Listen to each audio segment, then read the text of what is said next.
endeavor, and Houston is here with you for another great day. Hi, this is Mike Drake at the University of Arizona. Can you hear me? Yeah, Mike, we got you loud and clear. Welcome aboard. We're on board the Japanese module on the space station right now. Well, as you can hear, there's a lot of applause in the room. We have a lot of different people here today. We have staffers and friends from your wife, Congressman Gabby Gifford's office, who are with us. We have a number of first responders from the fire department that are with us.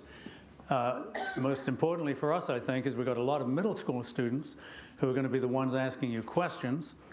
And we also have a number of University of Arizona Space Grant students, which your wife Gabby has been very strongly supportive of, a great program at NASA. Let me bring up our first middle school student. I'm going to ask her to say her name and ask her question. Hi, my name is Lena Arriaga from Gridley Middle School. My question is, what feeling did you have when you first looked out the window? Well, let me first say, you know, for everybody there, welcome aboard the space station. It's a great opportunity for us to have a chance to talk to the folks there back in Tucson. I know I probably know some people in the office. We can't see you, but you know, it's nice to have the opportunity to do this event. We just got up. I imagine you guys are getting ready to go to sleep this morning. Or this evening. With regards to your question, though, for me, when I first saw the Earth, it was over 10 years ago. I very distinctly remember it. I was the pilot on the same space shuttle that's docked just a little bit to out that hatch and to our left, Space Shuttle Endeavour.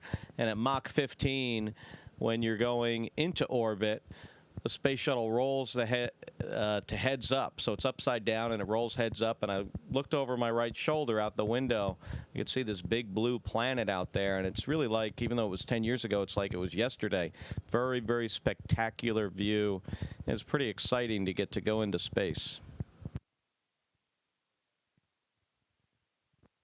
I'm going to add to that answer only because I experienced my first daytime liftoff about a week and a half ago, and to my left was Commander Kelly, and I was the pilot in the right seat, just like Mark was recalling from 10 years ago. My first flight was 3 years ago, and it was at night, and so this past launch was my first day launch as well.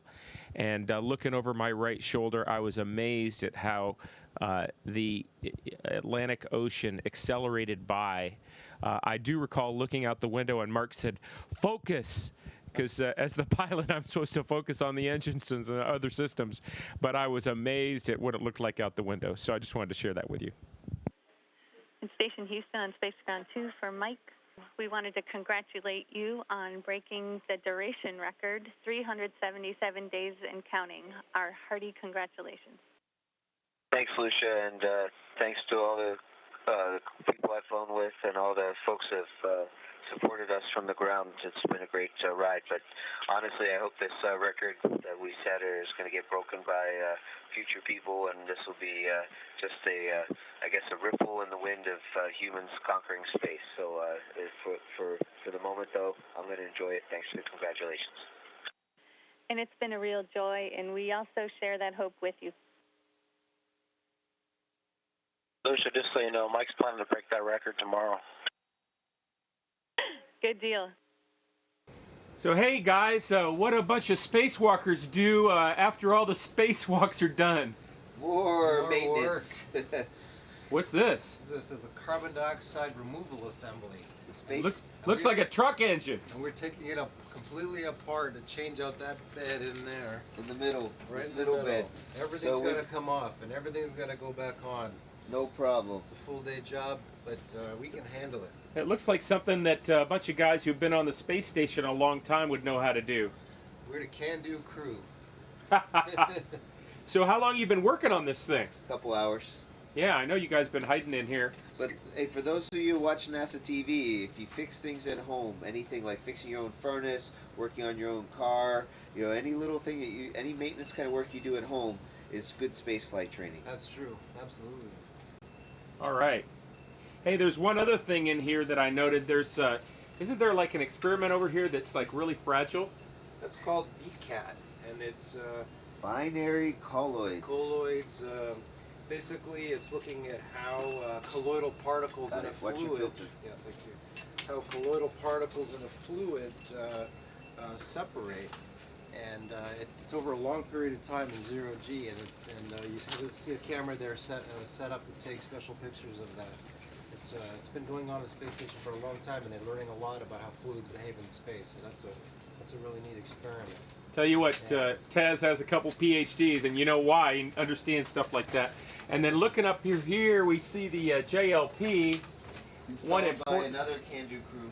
Oh yeah, Can-Do crew. Yeah, you betcha. What's interesting right here is we've done a lot of our PR shots at this particular location, and that's what we kind of hold our feet down with, these little foot restraints. What's interesting though is they're located not exactly aligned with the hatch. They're actually pretty far back, and so if you just jump straight up, you might hit that hatch right there. I think we might have seen that earlier today. Did that happen to you, Box? Yeah, it did. All right, guys. All right, show me a jump. Show me a jump. Here we go. All right. Both of you. Woo. Up you go.